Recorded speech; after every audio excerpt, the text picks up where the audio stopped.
Here's a number that might surprise you. According to the United Nations, over 1 billion people around the world are migrants or travelers living outside their home country or region. 1 billion. That's 1 in 8 people on Earth, navigating a new place, a new culture, and often a new language. And yet, despite how common this experience is, nobody really tells you how hard the first few months can be. Today, we're going to talk about that honestly. Hello, and welcome back to Slow Sip English. I'm Sophie, and this is the podcast for English learners who want to improve through real, natural conversation. No textbooks, no pressure, just two people talking about things that actually matter. I'm joined, as always, by Tom. Hello, Tom. Hey, happy to be here.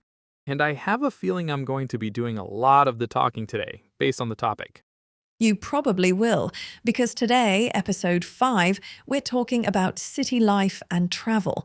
First, getting around a new city, public transport, getting lost, asking for directions. And second, what it actually feels like to live abroad, culture shock, homesickness, and finding your feet. Tom moved from Chicago to London 5 years ago, so he has a lot of first-hand experience. And for anyone living in or visiting an English-speaking country, this one is especially for you. Tom, let's start with the practical stuff. Cast your mind back to the very first week you arrived in London. What was it actually like trying to get around? Okay, so London has the Tube, the underground metro.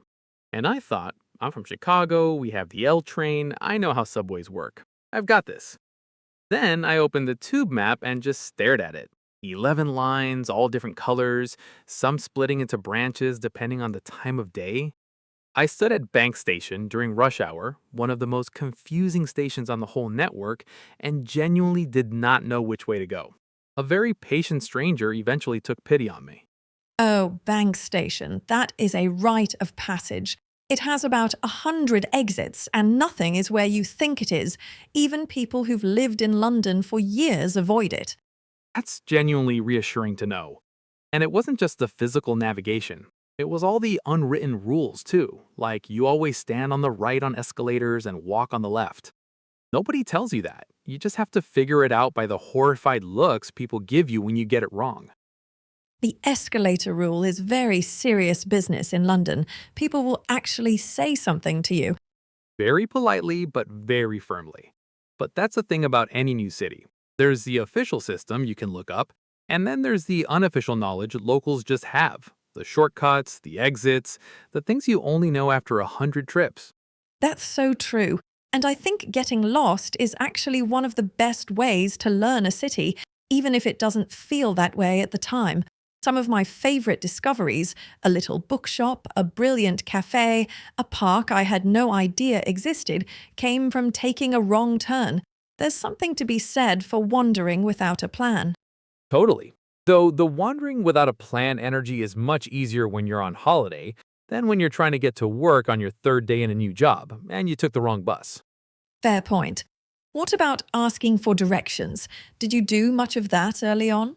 I did, yeah. And honestly, people in London are much more helpful than the stereotype suggests. If you ask for directions genuinely and politely, most people stop and help. The key phrase I learned quickly was, "Excuse me, sorry to bother you," which is very British phrasing, but it opens people up immediately. That little apology at the beginning is very much part of British social code, isn't it? Sorry to bother you even when asking for something completely reasonable. We apologize constantly. It's almost a reflex. 5 years in and I've picked it up. I apologize all the time now. My Chicago friends think something is wrong with me. Welcome to Britain, Tom. Right, let's shift to the bigger picture. Getting around a city is one thing, but actually living in a new country is something else entirely. Can you describe what those first few months felt like beyond the logistics? The first thing I'd say is that it's never one feeling. It's a weird mixture of excitement and exhaustion. London is incredible, and I was genuinely thrilled to be there. But even simple things required so much more mental effort than before. Going to the supermarket, figuring out how to pay a bill, Understanding the NHS. Things that would have taken 5 minutes back home took an hour because everything was slightly different. That mental exhaustion is something I don't think people expect when they move abroad. You imagine the adventure, the novelty, and that's real. But you don't anticipate how tiring it is to do ordinary life in a new context. Your brain is working harder all day long. Exactly. And then there's culture shock, which is a term people use loosely, but there's actually a real pattern to it. The first stage is usually called the honeymoon phase. Everything is exciting and fresh. You're a tourist in your own new life. That lasted for me maybe 6 or 8 weeks. And then what happens after the honeymoon phase? Then the frustration phase. For me, around months 3 and 4. The novelty has worn off, but you haven't yet built a real life, real friendships, real routines, real comfort. Little things start to grate in a way they didn't before. Small cultural differences that seem charming in week 1 feel genuinely annoying by month 3. I remember being really bothered by how reserved people were on public transport. In Chicago, you might make eye contact on the train. In London, you look at the floor or your phone.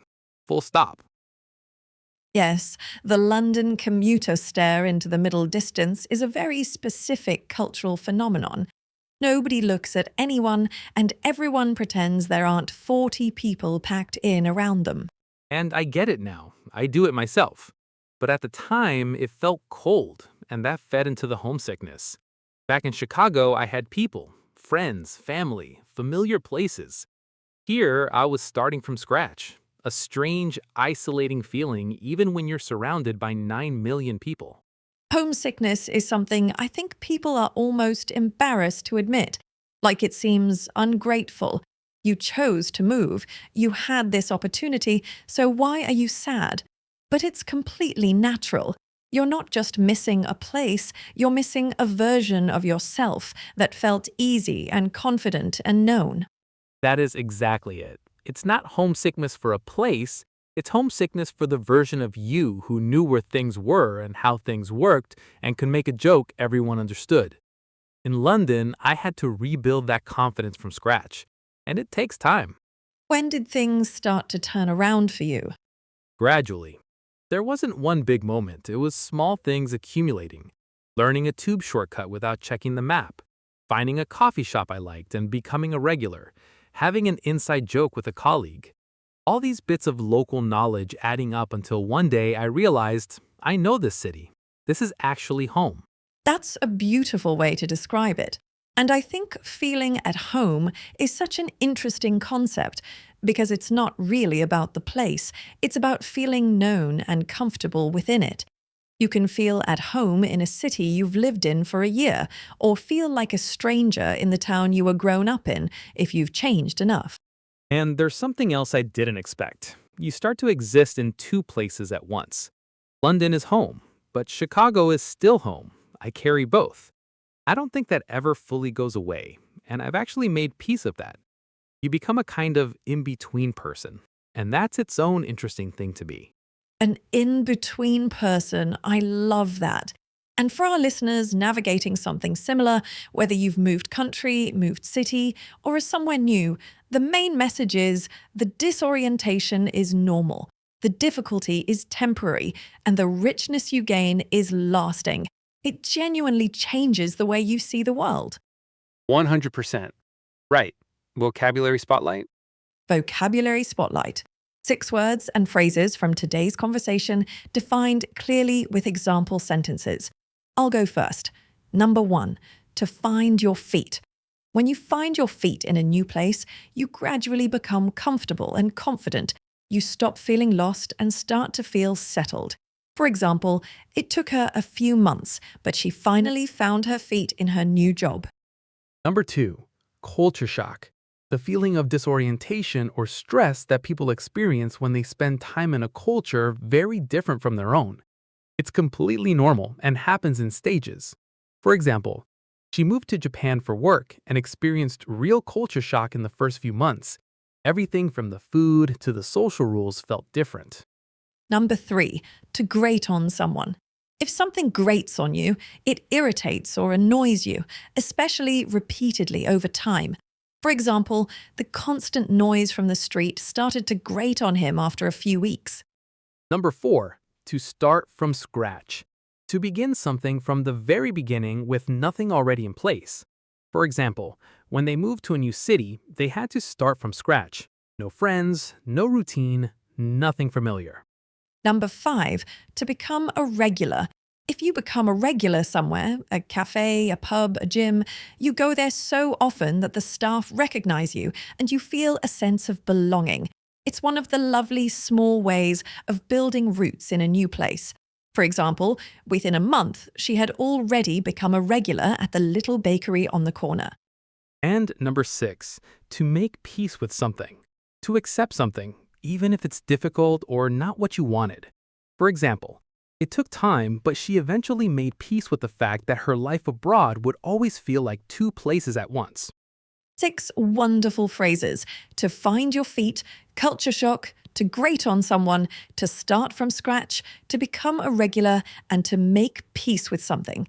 Do try to use at least one of them this week. Now, your turn, listeners. 3 questions to reflect on. Take your time with these. Think them through, write them down, or discuss them with someone else in English for extra practice. Question 1.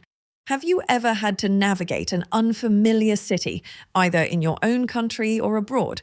What was that experience like? What helped you feel less lost? And what was the hardest part? Question 2.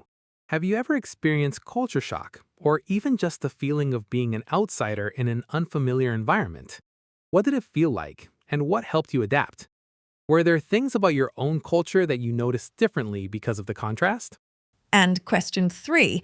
What does feeling at home mean to you? Is it about a place, the people around you, a routine, a feeling? Try to describe it in English. It's a rich topic, and even attempting to put it into words is excellent practice. Those are big questions. They might take some time to sit with, and that's okay. The point isn't to have a perfect answer. It's to think and to use English to do it. And that brings us to the end of episode 5 of Slow Sip English. Thank you so much for listening.